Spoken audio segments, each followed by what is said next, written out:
بسم اللہ الرحمن الرحیم۔ السلام علیکم ورحمۃ اللہ وبرکاتہ۔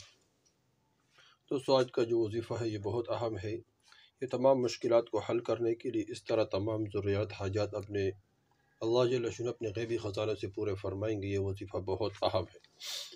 اس طرح رزق کے تمام مسائل اللہ جل شانہ اس وظیفے کی وجہ سے حل فرمائیں گے۔ یہ وظیفہ سورہ رحمان کو ایک خاص طریقے سے پڑھنا ہے۔ اس کی برکت سے اللہ جل شانہ انسان کے تمام غیبی خزانوں سے پورے فرمائیں گے۔ اور سورہ رحمان کے پڑھتے وقت یا رحمان کا وظیفہ اس میں کرنا ہے۔ اور یا رحمان یہ بہت اللہ جل شانہ کا خوبصورت اور زبردست صفاتی نام ہے۔ رحمان بڑا مہربان، زبردست رحم والا اور زبردست رحمت والا۔ یہ صرف اللہ جل شانہ کا وصف خاص ہے، غیر اللہ کے لیے یہ وصف جائز نہیں ہے۔ اس یا رحمان کے وظیفے کی اور بھی بہت فضیلت ہے۔ ہر نماز کے بعد 100 مرتبہ اس اسم مبارک کو جب بندہ پڑھتا ہے تو قلب کی غفلت اور نسیان دور ہو جاتی ہے۔ بعض اوقات انسان کہتے ہیں کہ بھئی میں غافل ہوتا ہوں، اس طرح میرا نسیان بڑھ جاتا ہے، کوئی چیز رکھ کر بھول جاتا ہے، تو اس کے لیے یہ رحمان ہر نماز کے بعد 100 مرتبہ پڑھ کر بہت مفید ہے۔ اس طرح اس اسم مبارک کو جو آدمی کثرت سے پڑھے گا تو اللہ جل شانہ انسان کے ہر امر مکروہ سے محفوظ فرمائے گی، یعنی ہر امر مکروہ سے انسان کی حفاظت ہوگی۔ اس طرح اگر اس کو لکھ کر اور دھو کر یعنی پانی پلائے کسی مریض کو تو گرم بخار ہو تو اس سے اللہ جل شانہ اس کو شفا نصیب فرمائے گا۔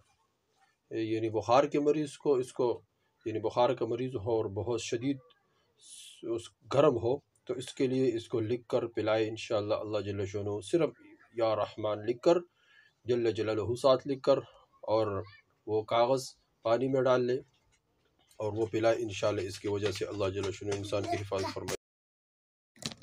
اور اسی طرح اس کی بہت اور بھی فضیلت ہے۔ جو آدمی اس کو صبح نماز کے بعد، فجر کے نماز کے بعد 298 مرتبہ پڑھے تو اللہ جل شانہ اس پر بہت رحم فرمائیں گے۔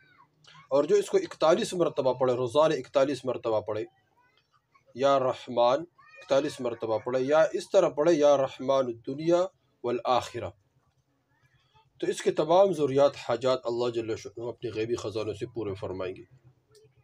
اس طرح فرمایا کہ جو کسی جابر حاکم کے پاس جاتے ہو، یا رحمان یا رحیم اس کو کثرت سے پڑھے، اللہ جل شانہ اس جابر آدمی اور جابر حاکم کے شر سے اس کی حفاظت فرمائیں گے۔ دوستو، اس رحمان یا رحمان کے اور بھی بہت فضیلتیں ہیں۔ تو اس طرح یہ رحمان یا رحمان کو پڑھنا یہ بھی بہت فضیلت والا ہے۔ اس طرح دوستو، وہ کون سا وظیفہ ہے جس کی وجہ سے ہمارے ضروریات حاجات اور بھی بہت وظیفے بتا چکے ہیں، اس کو بھی دوستو خود کرے، آگے شیئر کرے، فائدہ ہوگا۔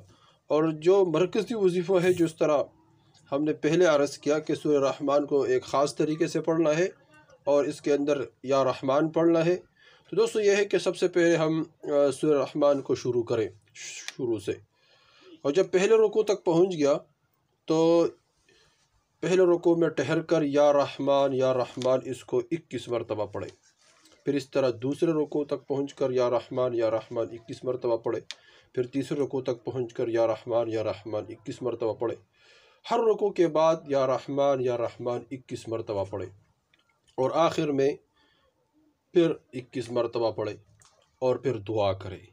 جو بھی حاجت ہو، جو بھی ضرورت ہو، جو بھی مشکل ہو، کوئی بھی پریشانی ہو، مالی پریشانی ہو، گھریلو پریشانی ہو، بدنی پریشانی ہو، اور کوئی بھی مصیبت ہو، اللہ جل شانہ اس وظیفے کی وجہ سے، اس وظیفے کی برکت سے وہ تمام پریشانیاں، وہ تمام مشکلات اللہ جل شانہ آسان فرمائیں گے۔ اور خاص کر گھریلو پریشانی اور اس طرح بدنی پریشانی، جو ایسا مرض ہو کہ لا علاج ہو اور کسی کو وہ سمجھ نہیں آ رہا ہو کہ یہ کیا ہے اور کس طرح یہ ٹھیک ہوگا، تو ڈاکٹر بھی لاجواب کہ وہ یہ ٹھیک نہیں ہوگا، تو انشاءاللہ اس وظیفے کی برکت سے اللہ جل شانہ اس لا علاج مرض کو تو انشاءاللہ اس وظیفے کی برکت سے اللہ جل شانہ تمام مشکلات کو حل فرمائیں گے۔ دوستو، وظیفہ خود کرے، آگے شیئر کریں تاکہ سب کو فائدہ ہو جائے، سب اس سے فائدہ اٹھائے اور کوئی اس کے فائدے سے محروم نہ ہو جائے۔ اور اللہ جل شانہ سے دعا ہے کہ اللہ سب کو صحت عطا فرمائے اور سب کی ضروریات حاجات غیبی خزانوں سے پورا فرمائے اور سب کی تمام مشکلات اللہ جل شانہ حل فرمائے۔ آمین ثم آمین۔ جزاک اللہ۔